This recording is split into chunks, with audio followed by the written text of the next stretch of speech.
that smaller population. But that might be, half, a quarter, a tenth of the size of a given neighborhood in your community. So if I can make it work in a town of 500, then I'm pretty sure you can make it work in a neighborhood of 1,000 or whatever, And again, do your research first. Don't just jump in there and say, well, Daniel says it's going to work, I'm going to do this. Look at how many homes are being sold in an area. Think about how much possible market share you could have. If you can't survive on 100% of the market share, then don't go into that neighborhood. But let's say that a great neighborhood domination would be having 25% of the sides. That'd be pretty stellar in my opinion if you were getting if you were involved in a quarter of the transactions. Maybe for you, if there's 1 million agents, maybe 10% would be ideal. We're not talking about 10% of the whole town, though. We're talking about 10% of a geographic area. And then look at the numbers, the sales data, and look and see if those sort of sales would support your lifestyle and your your expenses and things like that. For me, I'm lucky. I've got a great second job with the Real Estate Tomato. So real estate's just sort of the icing on the cake. And and we're also in a waterfront community where sometimes property is worth $1 million, which we don't all have. So I'm lucky in that sense that I can take advantage of those experiences that I have. But the smaller the niche that you can choose, the better. But I don't want you to go too small. And we'll talk about actually a sort of a very good rule of, or a very broad rule of thumb that you can use for that. But in addition to size, you can also limit by things like the type of housing that people want. You could just be the condo agent in an entire city. You could be Miami Condo King or something like that. But you set yourself up right from the beginning to only be working on condos, and maybe you only focus on condos in a specific area of Miami to start with. Waterfront duplexes. I said earlier we already have a client who's really dominated a market just with duplexes. You can focus on transactions. The great two big ones right now are short sales and foreclosures, and set yourself up a niche right now. The thing that I would worry about some things like this, and I don't know, for all I know, it looks like the writing on the wall might say that we're going to see foreclosures at least for another 2 or 3 years. But after that, if we were to go back to like 2005, I don't know anyone that could have made a living off of like short sales. They just weren't something that was popular enough to happen. I don't know where the economy is going, but just be wary of the direction you set up a niche, because these hyperlocal blogging, the whole technique takes time to build up that niche. I mean, like I said, I'm 3 and 4 years into mine, and so I can look back with great success at this point. But the first couple of years, it was a whole lot of work with a whole little return. You can talk about your specific type of consumer, so you can focus on first-time buyers in a market, military relocations, and then you can mix and match. Obviously, you could be a Miami waterfront condo specialist, a San Diego luxury foreclosure specialist. So lots to do here. There's a tool called Google AdWords Keyword Tool. And I'll send you guys out this link at the end of the class. I'm not going to jump over there and demonstrate it, but basically you can plug in any keyword that you want to research, and this Google Keyword AdWords tool is going to show you, one, how much competition is related around a keyword, and also, two, what the monthly searches for a keyword are. And you can combine this research along with the type of research that we were talking about earlier, where you're focusing on how many homes are actually sold, looking at past data and things like that, and how much commission you would make off of those, average price of those homes and things like that. But research all that together and just think of sort of the top keywords. You're obviously never going to be able to name every keyword, but when I look at like the major keywords, for my small town of 500, they're similar to what major keywords are in a town of in the city of Miami and things like that.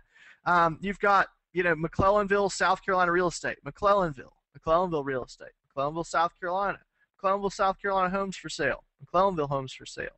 When I add all of these up, my number, the total monthly searches comes out to 23,000.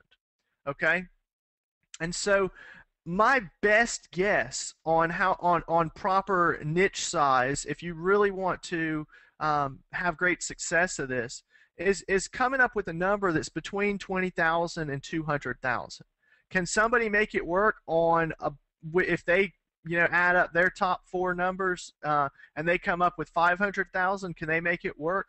Absolutely. If the numbers here of the competition is really really high though, and the numbers really high, it's going to take you longer to have these results, okay? And so that's what we're talking about, choosing a more specific local niche that you can have a little bit faster results with.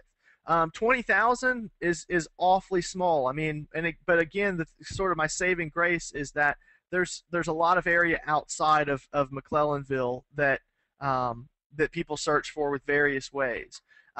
If your niche is Miami waterfront condos, don't plug Miami in here, because Miami, is going to have 500,000 people searching for it. But I chose McClellanville because specifically this was a term that that a lot of people come to my website with, and it's a term that I've been able to rank for, and it produces and generates income for me. I should also note that I do rental management, and that also is a pretty steady income for me as well. So I might, and I wouldn't have the rental response that I have if it weren't for the same hyperlocal blogging techniques. So I might add something like that, rental keywords to this. Let's talk about, to get a little bit deeper into this, let's talk about the idea of what they refer to as long tail search results. I don't know if you've ever seen a bell curve. Let me go ahead, and I don't want to get all geeky on you, but let's go ahead and pull up a picture of a bell curve so I can sort of demonstrate this. This is a bell curve, and it's used in statistics, and what you see here is you've got a high result of a few things that are done by people, and then as it curves out, you've got lower responses, but there's going to be a whole lot of them. It's sort of hard to put into words. And so what we have here is a bell curve sort of cut in half. But at the top of this bell curve, we've got keywords which are really competitive, really hard to rank for, but a whole lot of people are searching for them. In my area, it would be something like McClellanville. In someone else's area, it might be, downtown San Diego real estate. That's still a competitive keyword, although it's a lot more specific than just the name of a town. This has more people searching for it, and so this might be considered a short tail keyword, meaning that it's you may only rank for a handful of these, but they bring in a high amount of traffic to your blog. As we move down, you get less competitive words, which fewer people are coming to your site on. And then down here at the bottom, this is what we refer to as the long tail key results. Okay, very few people searching for things like McClellanville Historic District duplexes or San Diego foreclosures with pools. Okay, very few people searching for that. But if you add up all of these little, that 5 people came to your website on this keyword, and 3 people came on this keyword, and 1 person came on these, if you add up all of these, then they can often overpower, and I've seen it almost in every example of real estate websites where I've looked at their Google Analytics and things like that. These long tail keyword searches almost always overpower the shorter tail ones. Okay, so that's the principle behind hyperlocal blogging, is that even though we might be ranking for McClellanville, we're also ranking for 123 Main Street, McClellanville, South Carolina. We're also ranking for 124 Main Street, 125.